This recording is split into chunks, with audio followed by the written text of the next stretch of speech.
Roy Silver. I live in Benham, Kentucky. I'm a professor of sociology at Southeast Community College.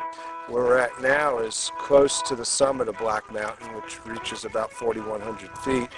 And over my shoulder here you can see some of the apple orchards that's owned by a local family, the Creeches, who own a number of apple orchards around. And these are some of their award-winning apples called Scarlet Galas that they've won awards around the country nationwide are.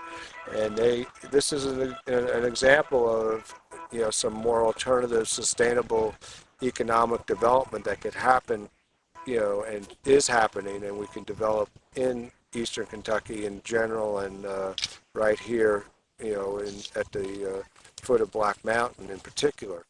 What we're attempting to do is to shift the mining activities away from the destructiveness of the strip mining that has happened, and to encourage them to continue to do the deep mining, because deep mining, while it does have some impact on the surface and on the groundwater, it also employs a lot more people.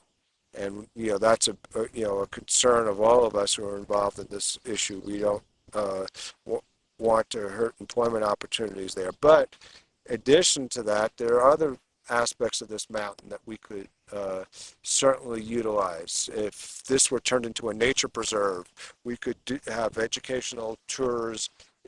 Scientists and others, students from every grade, from first grade on up, could come up here and study and see what this valuable asset is.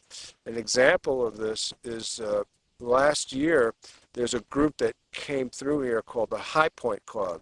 And the High Point Club is a group of people who take their members and others to the highest point in every state.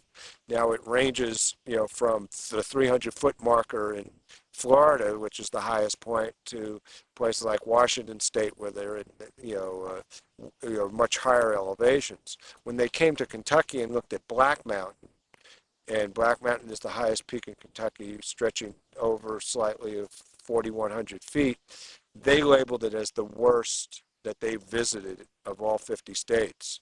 And Why?